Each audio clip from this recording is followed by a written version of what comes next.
bombastic side eye, criminal offensive side eye. Tapi bohong.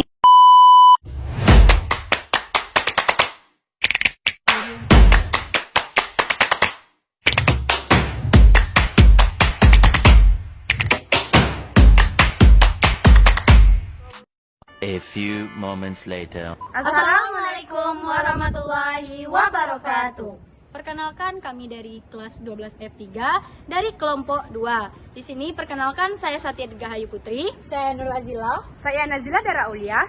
Kami akan menjelaskan sedikit materi mengenai sumber-sumber pendapatan negara dan jenis-jenis pengeluaran suatu negara. Selamat menyaksikan. Sumber-sumber penerimaan negara ada 3. Yang pertama, penerimaan perpajakan. Penerimaan perpajakan adalah pendapatan negara dari pajak yang dibayar wajib pajak untuk membiayai pengeluaran negara dan pembangunan. Contohnya PPH, PPN, dan PPB. Yang kedua, penerimaan negara bukan pajak atau disebut juga dengan PNBP. PNBP adalah penerimaan pemerintah pusat yang tidak berasal dari perpajakan. PNBP terdiri dari 3, yaitu yang pertama yaitu penerimaan sumber daya alam, yaitu hasil pengelolaan sumber daya alam yang terdiri dari minyak bumi, gas alam, pertambangan umum dan kehutanan serta perikanan. Yang kedua, laba BUMN. Ya, laba BUMN adalah pemerintah berhak mendapatkan bagian yang besarnya tergantung jumlah pemilik saham atas BUMN. Yang ketiga itu penerimaan bukan pajak. Yang ketiga, hibah. Hibah merupakan salah satu bentuk penerimaan atau pendapatan suatu negara dalam bentuk devisa atau devisa yang dirupiahkan, yaitu rupiah.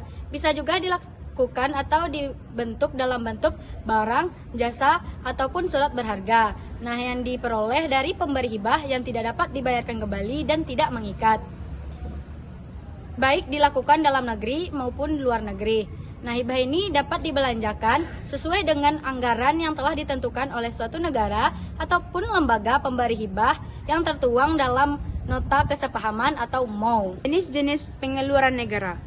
Belanja negara adalah kewajiban pemerintah pusat yang diakui sebagai pengurangan nilai yang kekayaan bersih terdiri dari atas belanja pemerintah pusat dan transfer ke daerah. 1. Belanja pemerintah pusat. Belanja pemerintah pusat merupakan pengeluaran pemerintah pusat yang dialokasikan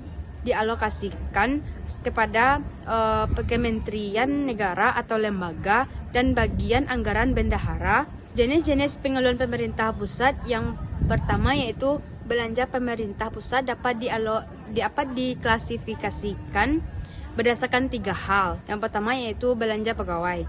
Belanja pegawai seperti gaji dan tunjangan. Yang kedua yaitu kontribusi sosial.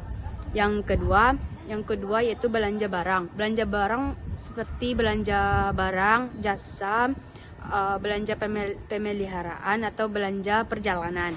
Yang ketiga yaitu belanja modal. Yang kedua, transfer ke daerah. Dana ini dialokasikan dari pemerintah pusat ke pemerintah daerah. Nah, di sini terbagi menjadi 2, yaitu dana perimbangan. Nah, dana perimbangan ini digunakan atau didapatkan untuk membantu pemerintah daerah mendanai kebutuhan mereka dalam rangka desentralisasi. Nah, di sini terbagi menjadi 3 bentuk. Yang pertama yaitu dana bagi hasil atau DBH. Nah, dana ini didapatkan atau diberikan dari APBN, yang dimana dibagikan ke daerah per penghasil. Semakin tinggi penghasilan suatu daerah, maka semakin tinggi pula dana bagi hasilnya. Nah, lalu yang kedua yaitu dana alokasi umum atau DAU. Dana alokasi umum ini digunakan untuk pemerataan kemampuan keuangan antar daerah. Nah, yang ketiga yaitu dana alokasi khusus atau DAK. Dana ini digunakan untuk membiayai kegiatan khusus yang sesuai dengan prioritas nasabah atau nasional.